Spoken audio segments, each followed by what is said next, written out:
Her research and writing focuses on globalization, including social, economic, and political dimensions, immigration, global cities, including cities and terrorism, and new network technologies. Sorry, that's enough? No, Saskia's recent books. I've written books. She's written books. The recent ones are Territory, Authority, Rights, From Medieval to Global Assemblages in 2008. And a little before that, A Sociology of Globalization, and finally, Cities in a World of Economy. In any case, it's a super huge pleasure for me to present Saskia Sassen to discuss the Open City with us here today. Thanks.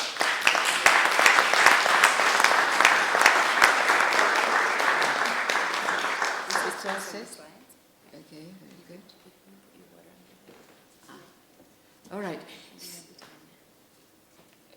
The time, right. I see, I noticed everybody really respected the time. That was a joke, yes, that's right. They all looked very sort of, yes, but I will try to respect it. So I like to enter the innards of the technology. So it's a bit of a different type of analysis. Y debo decir que me parece muy raro hablar en inglés aquí que estoy, pero también me parece una decisión brillante de las tres organizadoras, que habría que darle un gran aplauso a las tres organizadores, ¿verdad?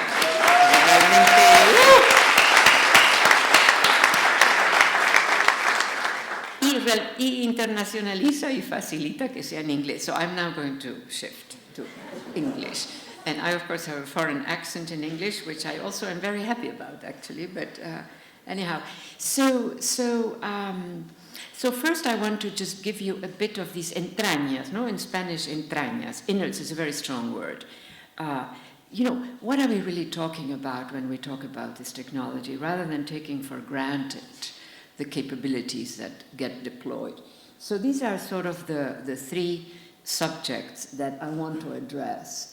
And one of them is, can the city actually hack technology?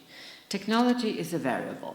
At one end, it's great, does great things, can really make for a better world. We've heard wonderful presentations about that here. At the other end, it's not. I got into this subject via finance. So way back when, 30 years ago, I would be on a stage with very inspired techies who thought the technology would change the world. Actually, it did change the world, but it was especially via finance, which is really the organizing logic of a lot of our economies. So I've always had a slightly transversal point of entry. Now, a main project that I'm doing right now has to do with low-income neighborhoods and low-income workers. And so I want to focus a bit on some of the sort of developing applications that enable their lives. Because a lot of the applications that we have to enable individuals' lives, as opposed to businesses, are really geared towards the scientists, fantastic stuff, and I being a university prof, I really benefit from that, and they're geared really towards sort of the professional classes. When you really check it out, there isn't much that enables the daily life of low-wage workers. In other words, we saw a lot of the presentations here, very good things, but I'm talking about the hardships of low-income workers and neighborhoods. So it's a particular angle. So that's that third point. Now, when you think about it, when you think about the smart city, the format, I'm afraid, that is more likely is that one, rather than this messy, slum area or periferia, as we say in Latin America. A lot of the digital presumes an ordering, an ordered space. It comes with a lot of assumptions, and that's sort of part of the innards, if you want. I prefer this to that. That is a routinization, and routinization is, of course, part of digitization. And routinization can be very good, but we need to recognize that a lot of it is routinized creativity. You're playing in a controlled zone where certain capabilities can be deployed, and you innovate within that field. How do you exit? Well, you exit by inventing yet another tool. But at some point, we really find ourselves in a fairly standardized zone where we are guided by the technical capabilities rather than whatever major question might lie out there. And that is why I brought this slide. It's a way of... And the city, that is why I love that the organizers focus it on the city. The city is an extraordinarily mixed place, where those without power and those with power, get to do their history, so to say. One way of thinking about, sort of to make it a working tool, is to think of digitization, which is a capability, in other words, as a variable. And it really can be completely derivative. I'm afraid that a lot of the uses that we make of the technology are derivative, like they're a glorified version of a familiar tool that we have had before the digital came about. And that's fine, by the way. I'm not criticizing it. I'm just saying we should be aware of that. There is a lot of what goes under innovation that is derivative. It doesn't add. It can, however, be transformative, and it can be constitutive. And it's that constitutive of new possibilities, of new ways of doing the familiar. It's that constitutive that I'm really interested in, and maybe also in the transformative. Now, if you think of interactive domains, what I'm going to be focusing on when I talk about the low-wage workers has a lot to do with interactive zones. That's just one version of it all. But what I like to do when I deal with the interactive is ask the question, what are the social logics in play? I go around the world, I grew up in 6 languages. I'm a bit like the 3 organizers. They are all extraordinarily combinations of languages and countries. I lost track, really, of all the countries that you somehow collectively come from, just the 3 of you. So imbrications, between IT and social contexts. You know what I mean by imbrication, imbricación. In Spanish, it is a clear word. In English, when I use it in England, imbrication is what you do with the horses when you put oil on them. That's not what I'm talking about. I would literally have earnest Brits come up to me and say, so interesting that you brought in the horses. That was not my plan. The second issue is mediating cultures. So I tracked, this goes back, this is old work actually, I tracked a network of Afghani women, a network of Middle East women, mostly in Lebanon, and a network of low-income women in New York City. They had similar issues, but what they brought to it were such radically different cultures. You can imagine just by mentioning those 3. So, how do we also bring into the picture this notion of mediating cultures? Because it is not... So here is one way of putting it. So digital space is a text space, but it gets activated by users of one way or another, by tools. And in there, if it's interactive, a superstructure of meanings and aims and fears and hopefulness and visions also gets mobilized. So each of the 3 presentations we have had thus far brought that superstructural, if you want, into the picture. So the digital is just one thing, and then there is the rest. And in interactive domains, I think the rest actually is a meaning-making moment. And then the fact of scaling, that it can really scale up. I think that is a critical thing. So for me, bringing in social logics means dealing with this diversity of elements. So I have an example there. The powerful, especially, for instance, in financial markets, we see a new type of risk, market risk. There are all these combinations of elements that happen in different domains, all interactive domains. When I say finance here, I'm talking about trading. Now, on the mediating cultures, I just want to give you 2 examples that are quite interesting. They're very simple. They're old examples, but they tell a whole story, and I don't have to explain too much. They're not complicated. So one of them is a famous experiment that has received a lot of criticism, by the way, where they took a poor school, this is in the United States. The United States has enormous diversities. If you live in a poor neighborhood, you get a very poor school.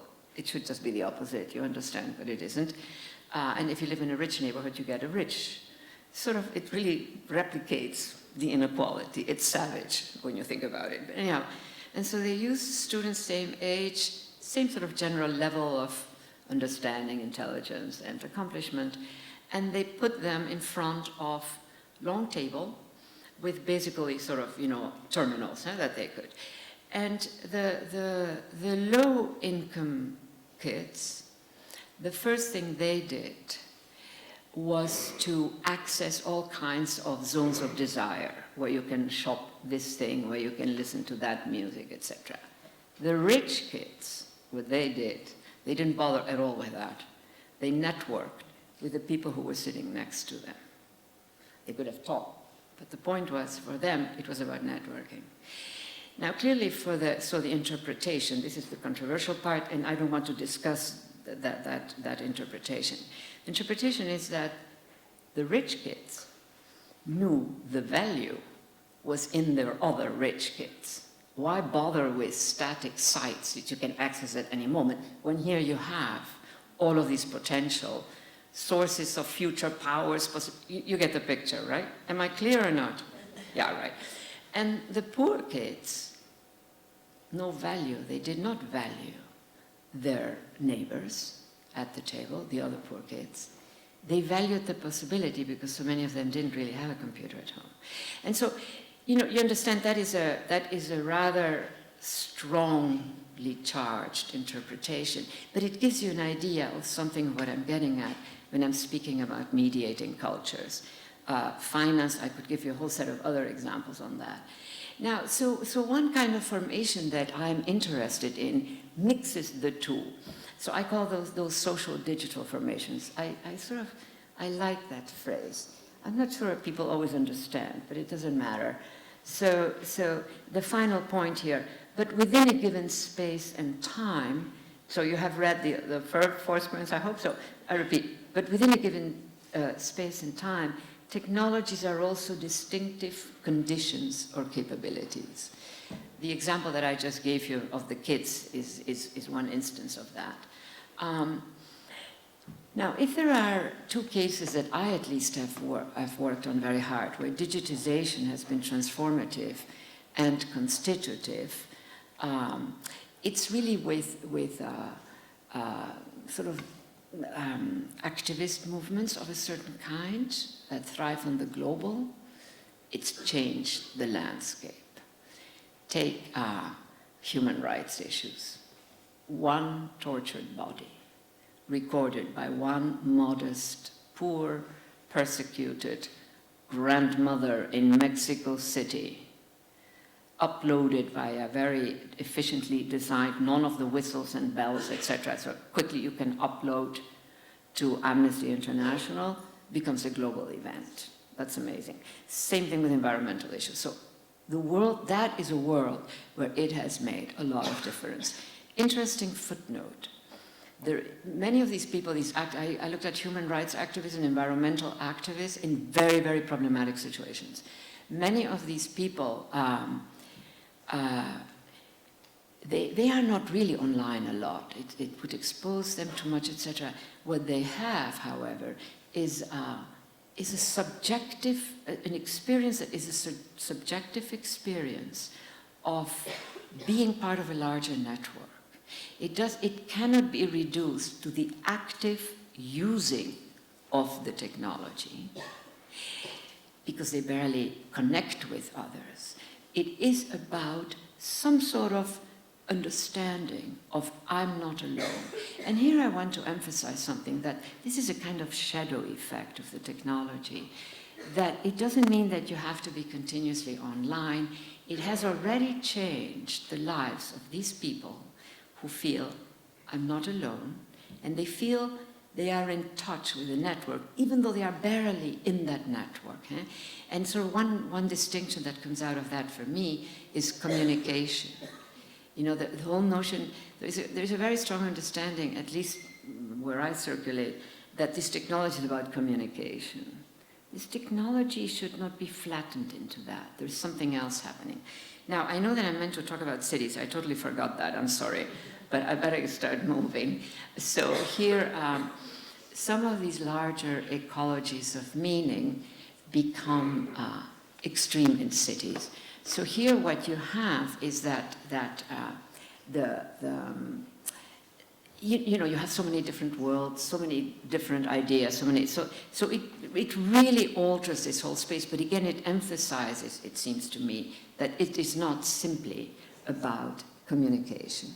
So my definition of a smart city, a word I don't particularly like, is that if it doesn't mobilize the intelligences of its residents, it's not smart city. It may have very smart machines, but it is not smart. So in that sense, what I've been talking about, I hope facilitates understanding of that phrase. Now, I'm going to skip some of this but a key point for me when I'm again thinking about the different levels of power, poverty, inequality in a city, is that what knowledge that begins to circulate digitally, what can happen to that knowledge is that it sort of gets disassembled. Particular elements are brought in by some, and other elements are discarded. So if you have low-income workers participating in one of these digital spaces, they begin to sort out, sort of in bits and pieces, because you can't have the full text. Like, say there is a new ordinance that came out by the city. You can't deal with it. You just pull out, etc. And so literally create other kinds of knowledges. I guess I have a second. I hope you're reading the slides while I speak. So velocity itself of that exchange becomes a driver to informalize knowledge. Now this comes back then to this, what I just said, is that if the technology doesn't mobilize the intelligences of its residents, we're not talking smart city. You have got to have that as one of now, social logics can alter technical capacities. I don't need to dwell on that. I think we know what that means. But it does mean that these overlooked actors in cities, which are low-income workers and poor communities, they have their own logics. They need to develop these technologies in a very different way. So let me give you an example of this is a part of my project where I'm developing all these apps, and I'm going to return to that, but I just want to give you an example. So one of these apps, these are apps developed by doctoral students, and they're absolutely geared towards low-income communities, low-income workers. Our experimental site is New York City, where you have a lot of low-income workers and low-income communities. So this is an app that is called the Emergency Nanny. Here's the setting. And remember, New York and the US are far more brutal than Barcelona and Spain for low-wage workers. Low-wage workers basically have almost no rights. They have very little standing in the law because a judge doesn't see them, doesn't recognize it. The issues of low-income workers don't really enter easily the circuit of justice, the circuit of the law, the circuit of fair treatment. Forget it. So here is this app then, Emergency Nanny. Low-income workers at the workplace. Imagine one worker has a family crisis. The aunt didn't come to take care of the old grandma or the children, let's say the children. She or he cannot pull out, and we know that most poor people, by the way, have Androids in New York City, pull out its phone and begin to try to call friends and family, because she will just promptly be fired. She's out of the job if she does that. What you can do is click on an app. The Emergency Nanny is a set of people that worker has chosen who are local and static in the neighborhood. And they then arrange themselves to handle the problem. The worker at the workplace can exit. So, you know, the local, the hairdresser, the person who sells, who's in a little shop and sells, the butcher, you may not want the butcher to take care of your kids and your grandma, but anyhow, you know. But all of these people, they mobilize. Now, my experience of low-income neighborhoods in New York City is that hatred is horizontalized. The only people, those without power, get to hate actively actively hate are their neighbors. So this app fulfills multiple functions. It begins to say, the butcher, I can do other things. The hairdresser, they have to communicate. It's a minimalism. It's practical, applied. It's not about, oh, how nice. No, it's work, And so I see in there a little app that enables the lives of low-income workers at, etc., and that also has an effect on the low-income neighborhood, in the sense that people begin to work together. So for me, it's a first little step in a trajectory. And we have a list. I did a big paper for the Open Society on this, and I'll be very happy to have that posted on your, or whatever. It's open access at any rate. Open Society, open access, that's nice, no? Where I look at a whole set of these applications, and they really vary considerably. Now let me move on. I think I have to skip this, but one issue is this notion of intelligent cities, the narrow definition. We have not seen any narrow definitions thus far. I just want to emphasize that in the presentations. But there are situations where you just chalk up buildings with intelligent systems, and they're not necessarily working, they're not necessarily interactive. The main issue in this particular slide is the rate of obsolescence of technical systems. Much faster than in the past, much faster than the actual building. So one Chinese artist had this image. These are all real buildings that are standing in Shanghai, and he imagined them as all dead, and I sort of like that. I don't want it to happen, of course, but now the other, when we talk about cities, so one thing is this, awareness when you deploy intelligent systems of the rate of obsolescence. If you chalk up big systems, you're going to bring down whole buildings. They're going to age long before their time. Now, this is great for developers, not necessarily great for the government of cities because it's very costly. Now, the other thing is to ask ourselves, what really is a city? We use that term so freely. And what has enabled cities to have long lives. When I look at New York, or I look at London, or so many other, I don't know about Barcelona, but I'm sure it holds here too, most of the very, very powerful firms that existed 200 years ago, 100 years ago, 50 years ago, 30 years ago, gone. They're dead. I know I haven't a smile on my face, but because some of these firms are really crappy firms. But the city, urban space, it continues to be there. And so do the neighborhoods. And that is, to me, very important. The neighborhoods, they may have different types of inhabitants, but this notion of the neighborhood as a modest space in the city, multiple neighborhoods, multiple diversities, but usually modest. The fact that what outlives very powerful, closed firms, very powerful systems of government, powerful, complex, but closed, and that urban space can move across centuries. I think we need to take that into account. And that means really also understanding how can we further enable that urban space with these digital technologies, rather than plopping down systems, working with. So I wrote a little article that I really loved writing. It was a bit of a wild piece, which I entitled, "Does the City Have Speech?" Voz, no? Speech, not ta-ta-ta-ta-ta talking, but voz, we understand? And I say, yes, they do. They talk to us. We don't notice it. We have forgotten that language. So I have one set of slides, not here, where I show all of these examples. And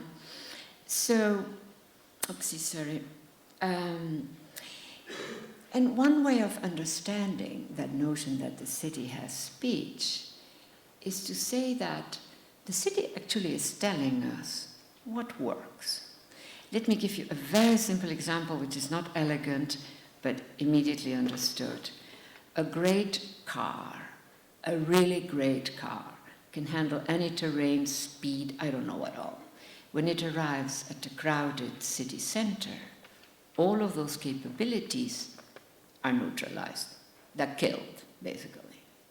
It's like the city has spoken and said, not here. Those capabilities that you have, they don't work here.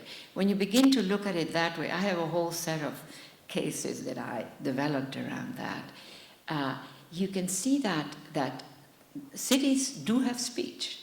It's not our language, but it's a language when something really doesn't work. And that is why that example of the car is sort of a nice example.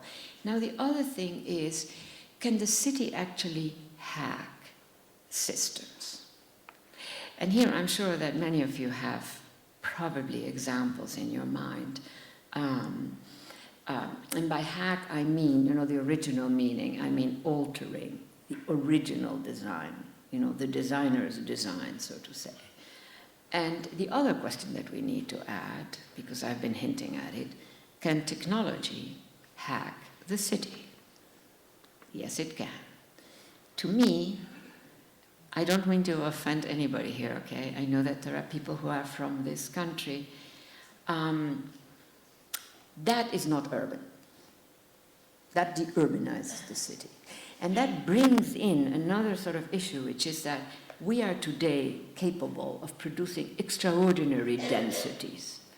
50 years ago, even up to 30 years ago, if it was dense, it was a city. Not this. This is not urban.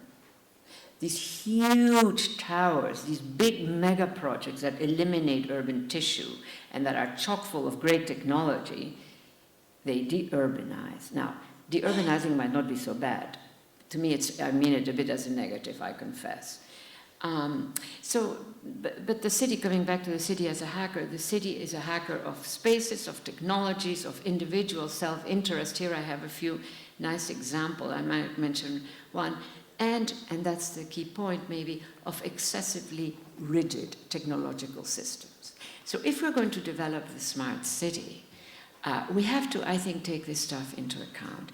I think European cities, Barcelona is one example, has known how to use these technologies to actually enable all kinds of things. We now have big efforts in New York City to do that.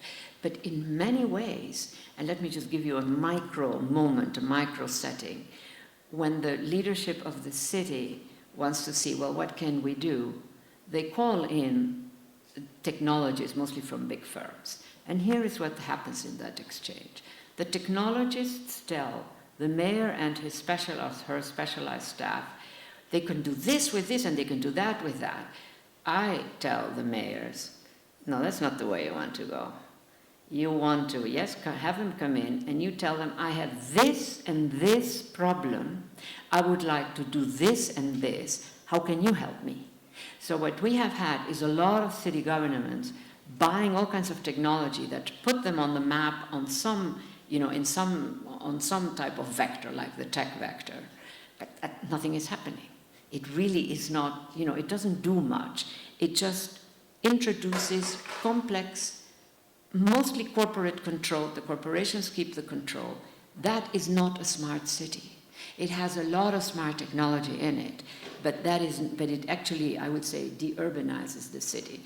Now, I always like to say that, in a way, remember the 3 towers I showed before?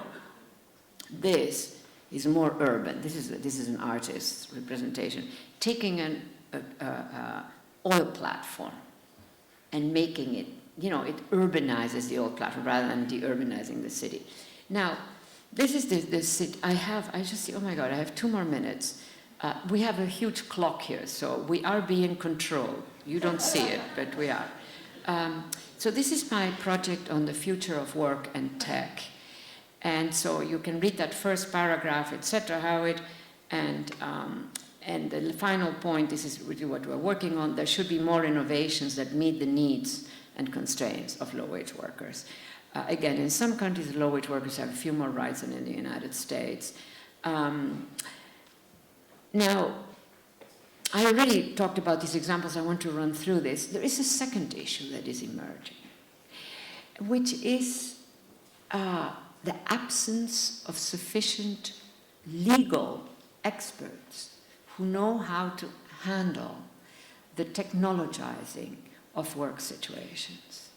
So if you are a high-level worker, the firm, and something happens, something goes wrong, and you are found responsible, you, the human, are found responsible, the firm will provide you a very fancy lawyer. And there are not that many, remember, who are super experts on the robotics and the law. But if you're a low-wage worker, and I've looked at all the law cases in the United States, if you're a low-wage worker, 99% of the times, you are found guilty. You may have nothing to do with it. So this, to me, is another issue that runs through the topic of the smart city. In other words, what I've tried to do is mess up any simple notion of the smart city by bringing in all these real, challenges that we confront. I can't remember if I had. Yeah, this goes on and on. Here I have a set of all these apps, which are really, they're simple, straightforward, and they help. I'm going to leave my slides here. And one that I wanted to mention, because it's so, in a way, unexpected, is an app. I have 2 seconds left. It's an app for low-wage male, very male workers who also have psychological crises, but they're not about to go to a middle-class shrink. Shrink is in New York English for psychologist, right, or therapist. And so this is an app, anonymous, where nobody has to reveal their name, where they can talk to each other. And it's amazing. It's open access. It's amazing what happens there. And so these are all little applications that sort of enable the lives of people who really have a very hard time. And it's quite a long list that we are sort of putting together. And so to me, that really is also part of the smart city. Thank you very much.